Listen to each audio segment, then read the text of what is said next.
Cada día alrededor del mundo, mujeres están luchando por sus derechos a una vida libre de violencia, pero sufren del maltrato en casi cada aspecto de la vida. La gravedad de las situaciones varía entre diferentes países de Latinoamérica y cada país ha creado leyes y organizaciones para combatir los problemas que enfrentan las mujeres. Hoy vamos a hablar específicamente sobre las mujeres de Venezuela, Argentina, México y Chile y explorar si las leyes que tienen son efectivas o si necesitan más cambios para seguir mejorando. Acceso de la educación siempre ha sido un gran problema alrededor del mundo. Actualmente, existen problemas graves con acceso de la educación en Venezuela por varias razones. Específicamente, el acceso a una educación buena e igual ha sido un gran problema para las mujeres y las niñas. Una mujer que tuvo una gran influencia fue Argelia Laya, una maestra que hizo mucho por la lucha de los derechos e igualdad para mujeres. Ella inspiró un gran número de mujeres a luchar por sus derechos. Laya también tuvo un gran impacto en varias áreas además de la educación y tuvo un efecto en muchos problemas sociales porque ella fue una de las primeras mujeres en Venezuela quien trajo a la luz los problemas y el otro punto de vista. En el año 1980, Venezuela aprobó la Ley Orgánica de Educación, que declara que la educación es un derecho para todos. Fue un cambio importante porque esto mejoró acceso a educación para todos los niños y niñas, no solo en cuanto a desigualdades de género, pero también de clases sociales y derechos adicionales. Según un artículo escrito por Luz Solano Flores en 2018, Venezuela se considera uno de los mejores países para eliminar la discriminación de género y clase social y educación. Mientras que esto es bueno, ahora en Venezuela hay problemas adicionales con acceso a educación para todos los niños. Estos problemas están vinculados al aumento de violencia y la falta de recursos. Además, actualmente la violencia es un gran problema en Venezuela y la inseguridad y la pobreza están causando problemas adicionales, incluyendo falta de asistencia a la escuela. Luz Solano Flores afirma que un cuarto de los adolescentes no está inscrito en escuela como un resultado de miedo y falta de recursos. En su artículo, Mandy Otis reporta que un cuarto de niños falta a las escuelas como un resultado de hambre. También en algunas escuelas, estudiantes han perdido 40% de la escuela porque las escuelas están cancelando clases porque no tienen recursos y la comida suficiente para los estudiantes. Otro problema grave es la escasez y falta de asistencia de maestros como resultado de los retos que enfrentan. Los maestros que trabajan faltan un tercio de sus propias clases por causa de problemas personales como la necesidad de esperar en línea para raciones de comida. También muchos maestros han sido acusados de intercambiar raciones de comida por una buena calificación. Por eso, los niños que están recibiendo una educación no están recibiendo la mejor educación posible. Es evidente que mientras acceso de la educación ha mejorado en cuanto a igualdad entre los géneros, dado a la situación política actual, el acceso de la educación es peor para ambos géneros y un cambio es necesario para proporcionar a la generación joven con una educación accesible y efectiva. En Argentina existe un problema diferente relacionado al maltrato de mujeres en sus trabajos. A continuación, Alexia va a centrarse en este problema. Argentina es uno de los países más afectados por la violencia contra las mujeres dentro del trabajo. La violencia laboral es, según la Oficina de Violencia y Asesoramiento Laboral de Argentina, en cito, toda acción, omisión o comportamiento destinado a provocar directa o indirectamente daño físico, psicológico o moral a un trabajador o trabajadora, sea como amenaza o acción consumada. En Argentina, los números son muy altos de agresión y acoso sexual en el trabajo. La siguiente información refleja 1,108 casos entre los años 2017 y 2018 y fue colectada por el Observatorio Nacional de Violencia contra las Mujeres. El 99% de las personas que han sufrido situaciones de violencia laboral fueron mujeres. La mayoría de los agresores fueron hombres, 98% para ser exacto. Alrededor de 88% de la violencia que sufren las mujeres es psicológica y sus autoestimas pueden deteriorar de gran cantidad y disminuir sus habilidades de ser buenas trabajadoras. Indudablemente, las mujeres se ven desproporcionadamente afectadas por la violencia laboral. Hay organizaciones que reconocen y luchan en contra de este tipo de violencia contra las mujeres. Han implementado programas para combatir el problema y hay varias leyes que protegen los derechos de mujeres dentro del trabajo. El Ministerio de Trabajo, Empleo y Seguridad Social de Argentina creó políticas y acciones que ayudan a lograr su meta de mejorar el ambiente de cada parte del trabajo para todos los ciudadanos. En 2005, el Ministerio de Trabajo creó la Oficina de Asesoramiento sobre Violencia Laboral. La oficina recibe denuncias de las víctimas de violencia laboral y ayuda a brindar orientación y asesoramiento. Posiblemente una de las leyes más importantes con respecto a la violencia laboral es la Ley número 26485 de 2009. De acuerdo con el Sistema de Información sobre la Primera Infancia en América Latina, da a las mujeres de Argentina el derecho de vivir sin violencia y discriminación en cada parte y ambiente de la vida. El énfasis se pone en prevenir, sancionar y erradicar la violencia específicamente en los lugares donde las mujeres desarrollan sus relaciones interpersonales, por ejemplo, en el trabajo. Decreto número 2385/93 protege a las mujeres que son víctimas del acoso en el sector público. Declara que los hombres que usan el poder de sus posiciones para que las mujeres acepten sus requisitos sexuales pueden conseguir las siguientes disciplinas: suspensión durante un máximo de 30 días, despido o precaución. Más recientemente, en 2019, el Convenio 190 reconoce por la primera vez el derecho, en cito, de toda persona a un mundo de trabajo libre de violencia y acoso, incluidos la violencia y el acoso por razón de género. Las leyes y organizaciones trabajan juntas para combatir la violencia laboral contra las mujeres y son efectivas en apoyar a las mujeres. Sin embargo, no hay leyes específicamente que regulen las responsabilidades de las empresas. Por esa razón, las empresas siguen directrices generales cuando se enfrentan con la violencia laboral, pero todavía tienen un papel significante. El sitio del Gobierno de Argentina explica las obligaciones que tienen los trabajadores y los empleados en erradicar y prevenir la violencia en sus trabajos. Es importante que los trabajadores denuncien casos de violencia contra sí mismos o otros empleos. Por otro lado, los empleados necesitan entender el efecto que la violencia puede tener en una víctima de violencia laboral.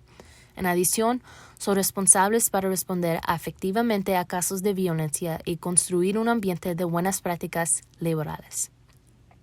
En México hay un problema relacionado con el maltrato basado en género y relaciones sexuales, y las víctimas son las mujeres.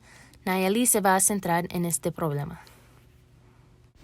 México es uno de los países que tiene un gran problema con embarazos en niñas menores de edad. En el 2014, 77 de 1,000 embarazos fueron de adolescentes entre la edad 15 a 19 años. Bajó a 74.4 de cada 1,000 embarazos en el 2016, pero todavía es mucho. En comparación de Europa, que son 3 a 5 por cada 1,000 embarazos, la violencia de género y la violencia sexual son una de las causas que hacen esta tasa tan elevada. Otro factor es la diferencia de edad de las niñas que logran tener su niño y los hombres responsables del embarazo. De acuerdo a un resumen ejecutivo de CONAPO, en el 2016 los datos que las madres adolescentes reportaron demuestran que 50% de los padres eran entre 15 a 19 años y algunos hasta mayor de 30 años. Varias veces el embarazo es ocasionado por adolescentes que son manipuladas u obligadas por adultos a tener relaciones sexuales. Un análisis del Fondo de Población de las Naciones Unidas de los Países Bajos a Medios Ingresos demostró que 9 de cada 10 embarazos ocurren en mujeres que están casadas o unidas con su pareja. En México, los datos demuestran que la mayoría de las uniones son ocasionadas por violencia y coacción. Aún así, no están registrados cuántos de estos embarazos son consecuencias de abuso o porque tuvieron relaciones sexuales por su propia voluntad. Lo que sí enseñó el análisis fue que 2.8% de las mujeres no consintieron a tener relaciones sexuales cuando fue su primera vez. Un dato terrible que este análisis también enseña es que 8 de cada 10 de los casos fueron ocasionados por conocidos de las víctimas y en 7 de cada 10 fueron familiares. Un diagnóstico sobre la arenación a la violencia sexual de la Comisión Ejecutiva de Atención a Víctimas enseña que por cada 600,000 casos de abuso sexual, 4 de cada 10 son hechos a menores de 15 años y 50% de las denuncias son de mujeres. Lo más reportado fue abuso sexual a menores de 14 años y varias veces estos casos no llegan a un proceso judicial. En 2007 crearon la primera versión de la Ley General de Acceso de las Mujeres a una Vida Libre de Violencia. La más reciente publicación fue en el 2009. Fue construido para poder prevenir la violencia contra las mujeres. La ley creó programas para sancionar la violencia, pero no ha habido un gran cambio. Varias veces la violencia ocurre en casa y estos casos no son reportados por miedo de lo que puede hacer su pareja o padres. El artículo 28 menciona lo que se hace para poder mejorar la situación. Ellos usan 3 pasos: emergencia, preventivo y de naturaleza civil. Estos pasos consisten en colocar a la mujer en un espacio seguro, encontrar formas para reportar estos casos para que las estadísticas sean actual y por últimamente sería involucrar las autoridades. Esto nomás hace efecto si los casos de violencia son reportados, pero es duro recibir estos datos especialmente en las partes rurales de México. Las estadísticas demuestran que las leyes no han sido efectivas para poder prevenir o parar el abuso de las mujeres, especialmente en niñas menores de edad. El noticiero Milenio reportó que durante los años 2013 a 2014 fueron asesinadas diariamente 7 mujeres en México. Aunque las leyes están escritas bien, hay diferencias entre dicho y hecho.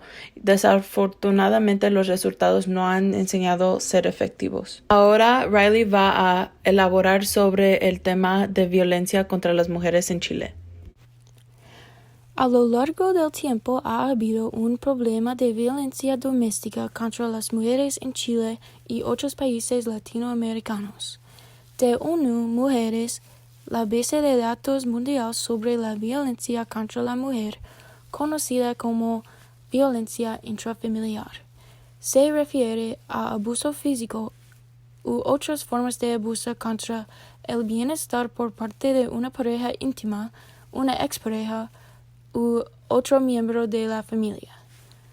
En el estudio GFK, Adimark Chile, desde 2013, el 31.9% de las mujeres han sufrido alguna forma de violencia por sus familiares, incluyendo pareja o expareja. Es importante considerar que, para mejorar esta estadística, hay marchas y protestas en Chile contra violencia contra las mujeres y abuso doméstico. No ha habido un cambio de la ley sobre violencia doméstica desde 2005, cuando la ley 19.325 del año 1994 fue reemplazada por la ley 20.066 sobre violencia intrafamiliar.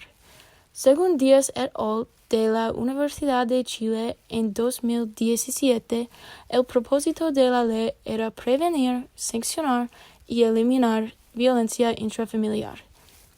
La ley estableció la definición de la violencia intrafamiliar física o psíquica. Sin embargo, las estadísticas y los casos actuales de violencia doméstica parecen ser una prueba de que las personas están evadiendo las consecuencias de la ley. La ley modificó el castigo por la violencia doméstica o maltrato habitual como un delito. En una evaluación del país de violación contra las mujeres, Chile, los contribuyentes Larraín, Valdebenito y Río Seco mencionan algunas de las limitaciones de la ley y su relación, como no existe una definición específica para el maltrato habitual y hay largos periodos de espera para llevar un caso a los tribunales. Sin un criterio único para lo que constituye maltrato habitual, el juez tiene más dificultades para dictaminar y usa más subjetividad. Además, las largas esperas para ir al juicio pueden dejar a las mujeres en mayor peligro de sufrir más violencia. Como todavía hay una tasa relativamente alta de violencia doméstica y lagunas en la implementación de la Ley 20.066, no es suficientemente efectiva. Necesitaban una ley que castigara la violencia intrafamiliar con una definición clara, como ofensas repetidas o abuso comprobado por parte de un médico o un profesional de salud mental. Establecer los estándares para detener el abuso doméstico disminuirá la probabilidad de que continúe a la misma tasa. También debe existir la infraestructura para manejar más casos y tribunales, porque cuanto más tiempo se posponga en casos como estos, más mujeres se verán perjudicadas. En los temas que investigamos en Venezuela, Argentina, México y Chile, la implementación de las leyes ha ayudado al estado de los derechos de las mujeres. Sin embargo, los problemas todavía no se han resuelto y hay campo para mejorar. Para poder resolver estos problemas, tiene que haber una conexión entre las leyes y cómo se hacen cumplir. Hay un largo paso para poder solucionar lo que enfrentan las mujeres de estos países.